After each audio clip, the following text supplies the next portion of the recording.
រៀបសួរថ្ងៃនេះអ្នកខ្ញុំសូមបង្ហាញរបៀបធ្វើទឹកម្ទេសជូរអែមទឹកម្ទេសនេះគឺអាចញ៉ាំបានជាមួយនឹងបន្លែត្រីសាច់តាមចំណូលចិត្តរបស់យើងរៀងៗខ្លួនជាពិសេសញ៉ាំជាមួយស្លាប់មាន់បំពងភ្លៅមាន់បំពង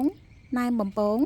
បន្លែបំពងគឺពិតជាត្រូវក្នួយគ្នាណាស់ស្ករកន្លះកូនចានទឹកកន្លះកូនចានខ្ទឹមស5កំពឹសទឹកខ្មេះស្វាយមួយកូនចានតូចប្រសិនបើបងប្អូនមានទឹកខ្មេះប៉មឬក៏ទឹកខ្មេះអង្ករអីក៏អាចដាក់បានដែរអំបិលបន្តិចម្សៅឆាបន្តិចទឹកត្រីហើយនិងម្ទេសហុយដាក់គ្រឿងផ្សំទាំងអស់ចូលក្នុងឆ្នាំងលើកលែងតែម្សៅឆាព្រោះម្សៅឆាចាំដាក់តាមក្រោយនៅពេលដែលគ្រឿងទាំងអស់ឆ្អិនល្អ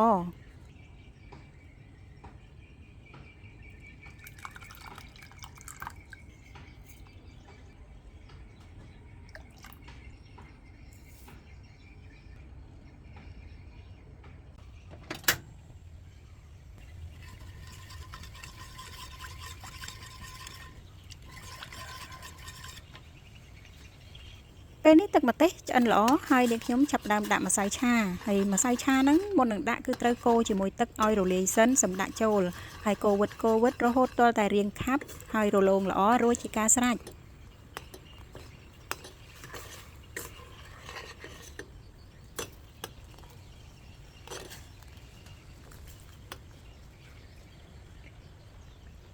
ឥឡូវអ្នកខ្ញុំចាក់វាចូលនៅក្នុងដបថ្មហើយដបថ្មនេះមុននឹងចាក់ចូលអ្នកខ្ញុំបានស្រុះទឹកក្តៅរងាប់មេរោគរួចរាល់ហើយ